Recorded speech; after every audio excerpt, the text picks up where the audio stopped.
Yo, what is up, fight nerds and dirty gamblers? I am Eric, and this is Erik Bets Fights. Welcome back, y'all.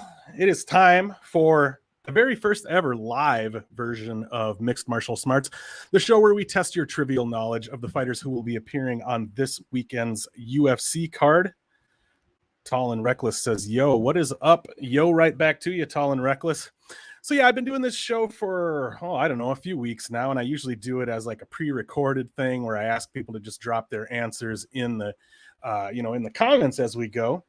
But we're going to do something a little bit different this time. I don't know if anybody's going to pop in or not. We got 2 people watching. This is one of those things where probably going to have to build an audience for it. But I thought, what the heck? I'm going to do a live version tonight anyway. So first, what we're going to do is we're going to go over the answers from last week's show. And then I've got 6 trivia questions for you that are all related to the fighters that will be appearing on UFC London this weekend, headlined by Curtis Blaydes versus Tom Aspinall. Let's go ahead and jump in and go over those answers from last week's card, which was, of course, UFC Long Island, the Yair Rodriguez versus Brian Ortega card. We had 5 questions last week. I'm just going to run through those answers real quick. Question number 1, which UFC Long Island fighter is currently in his second stint with the promotion, having been cut after losing to Chris Camozzi in 2012? That was, of course, Dustin Jacoby. Yeah, he fought in the promotion like 10 years ago. I think he lost twice, got cut, fought in glory for a while, did some other things, and got invited back, and is now on quite a nice run in his second stint with the UFC. Question number 2, between 2013 and 2014, Michelle Watterson was the number 1 ranked fighter in the world in what weight class? That was atom weight, or 105 pounds. Question number 3 was a true or false. Making his debut in May 2014, Li Jingliang was the first Chinese-born fighter to compete in the UFC. Is that true or false? Once again, making his debut in May 2014, Li Jingliang was the first Chinese-born fighter to compete in the UFC. That was false. As far as I could find, I think he was the third. Zhang Tiquan debuted in February 2011, so he was the first. And then the second, who debuted just a couple months before Li Jingliang, is Sai Wang. I actually don't even know who that is, but there may have been others. I think that Li Jingliang was the third, as far as I could find. Question number 4: in addition to her career as a fighter, Miesha Tate has also worked as a vice president for what combat sports promotion? That was One Championship. And finally, number 5, UFC Long Island main event fighter Brian Ortega has been romantically linked with UFC flyweight Tracy Cortez for nearly the last 2 years. Known as Demon Slayer, which current UFC flyweight did Cortez defeat on Dana White's Contender Series in 2019? That was the very frightening Maria Agapova. Daz Files is in the house. Go the Leech, cashed on him. Awesome. Yeah, I got a little too fancy with that one. I ended up betting him by decision because he was at plus 425, and I thought that was a pretty good spot. But he decided to close out the show, so I didn't win that bet. All right, folks, let's go ahead and jump into our questions for UFC London, Curtis Blaydes versus Tom Aspinall. And I just realized I was supposed to add this to the stream. Answers to last week's questions. We already did that part, so we can move on to the next slide. Thanks for bearing with me here while I get this all figured out, y'all. I'm still not that great at this live thing. Yeah, before we move into the questions, please make sure to like this video and subscribe to both Erik Bets Fights and Never Hedge Media. And play along by dropping your guesses in the comments. Obviously, for those of you who are live in the chat right now, feel free to throw your guesses in the chat. If you're watching this after the fact, go ahead and throw, well, probably I'll be, if people are answering the questions correctly in the chat, I will probably be confirming, so it probably won't be that fun to answer in the comments anyway, but feel free. All right, gang. Question number 1 for UFC London. What non-fighter did Paddy Pimblett say he wanted to fight next in a rather odd moment from his post-fight interview after submitting Kazula Vargas? That question again. What non-fighter did Paddy Pimblett say he wanted to fight next in a rather odd moment from his post-fight interview after submitting Kazula Vargas? And I'll be honest with you guys, I listened to this interview today, and I backed it up like 6 times and listened over and over again to try to figure out what the heck Paddy Pimblett was saying, and I had to Google it to figure it out. DFS by the number says Instagram. Grateful Dude says Twitter. I think he did mention Instagram. He may have mentioned Twitter as well. But yeah, he specifically called out Mark Zuckerberg. But I don't blame you at all if you watched the interview and didn't realize that's who he was calling out. Because like I said, I listened to it over and over and over again. And through that thick Scouser accent, I was barely able to figure out what he was saying until I actually Googled it. It sounded like he was like Max Zuck. I thought he said Max something. He's like Max whatever. But anyway, yeah, it was Mark Zuckerberg. Tall and reckless guesses Ben Shapiro. Yeah, that'd be a good fight, I guess. All right, folks, moving on to question number 2 for UFC London. Which UFC London fighter has a fight on their record that has been flagged by Tapology for record padding / severe mismatch? A 2020 bout against Hayden Sheriff, who is winless in 30 total MMA fights. So again, one of the fighters who will be appearing on the UFC London this weekend has a fight on their record that has been flagged by Tapology for record padding / severe mismatch. This fight was a 2020 bout against Hayden Sheriff, who is winless in 30 total MMA fights. That's between amateur and professional. He's fought 30 times. He has won 0 of those times. And we've got somebody came through with the correct answer right off the bat. Dasfile says Mokaev. It was Muhammad Mokaev. He fought Hayden Sheriff just a couple years ago, a guy who was completely winless. And if you look at Hayden Sheriff's record, there's a number. If you look at his record on Tapology, there's a number of different like warnings on there that are like, hey, this guy has intentionally taken mismatches and has probably thrown fights and this and that. DFS by the numbers also guessed Mokaev. Yeah, you guys nailed it. Good work. All right, moving on to question number 3. Which UFC London fighter claims to have experienced intense growing pains when, shortly after his 16th birthday, he hit a growth spurt in which he grew 9 inches in just 1 year? Crazy.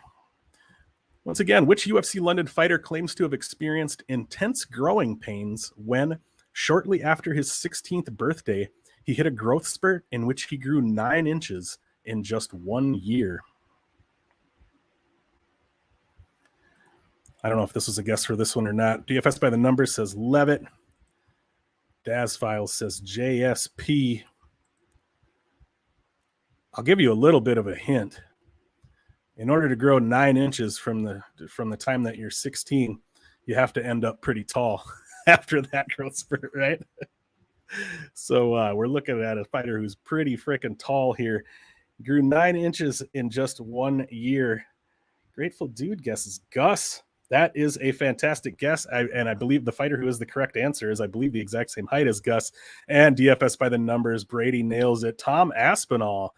Yeah, he apparently had some, 9 inches in 1 year. That is hard to believe, but yeah, he said he had some pretty severe growing pains. That's wild. All right, moving on to question number 4. Just 2. I think I only put 5 in this week. Sometimes I do 6. Sometimes I do 7. It's kind of what I feel like, but I think I only have 5. All right, question number 4. Paul Craig has repeatedly proven throughout his career that he is a force to be reckoned with on the mat.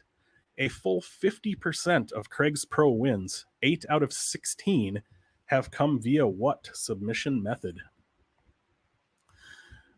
Once again, Paul Craig, a full half, 50%, 8 out of 16 of Paul Craig's wins are via the same submission hold or submission move or submission method, whatever you want to call it. Which submission hold has Paul Craig won half of his pro wins with? Daz Files guesses OGs. I'm just kidding. He said that after. Yeah, Daz Files says triangle. DFS by the number says triangle. That is correct. He is the man with the tight triangle choke. He has locked it on numerous times in the UFC and numerous times in his pre-UFC career as well. Y'all think he's going to lock it on Vulcan this weekend? I don't know. I lean toward thinking no, but I hope he does. I like Paul Craig. How can you not enjoy Paul Craig? Paul Craig! All right, gang. Moving on to our 5th and final question of the UFC London version of Mixed Martial Smarts. Curtis Blades currently sits in the number 10 spot for career UFC takedowns with 62. With 90 total takedowns, which UFC legend holds the record? Once again, Curtis Blaydes, he's in the number 10 spot for career UFC takedowns. Here's a fun fact. He is the only fighter above 170 pounds to appear in that top 10. So it's a pretty big deal for a heavyweight fighter to be getting this many takedowns. And also, he's only, 31 years old? He could potentially fight in the UFC for another 10 years, So yeah, he's definitely going to climb that total takedown list. But with 90 total takedowns, which UFC legend currently holds the total career takedowns record? I don't see any guesses coming through yet. We could pretend that Daz Files was guessing Brady, but I don't think that was the case. It's one of those things where once you hear it, Grateful Dude says Frankie Edgar. It's not Frankie Edgar. I think he is in the top 10, though. I should have had that list pulled up in front of me, but I don't. But I think he is in the top 10, but it's not Frankie. It is another UFC legend. He's retired. He's been retired for a while. He retired, and then he came back and fought one time, and he picked up a second title belt in that one fight. Tall and Reckless guesses Tank Abbott. I love it. Tank Abbott is definitely in the top 10 for like lowest percentage of wins for a fighter that has over 10 UFC fights, I'm pretty sure.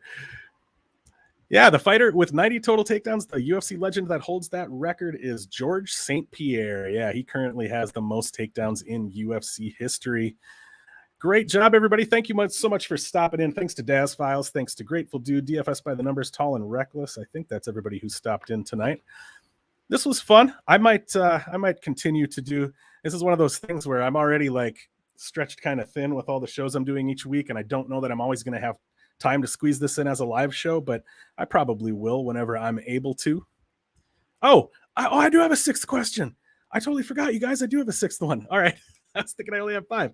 All right. So question number 6. Believe it or not, Hannah Goldie's last name isn't really Goldie.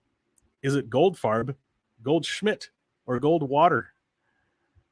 Kind of weird to do a multiple choice here, but I went for it. What is Hannah Goldie's real last name? Is it Goldfarb, Goldschmidt, or Goldwater?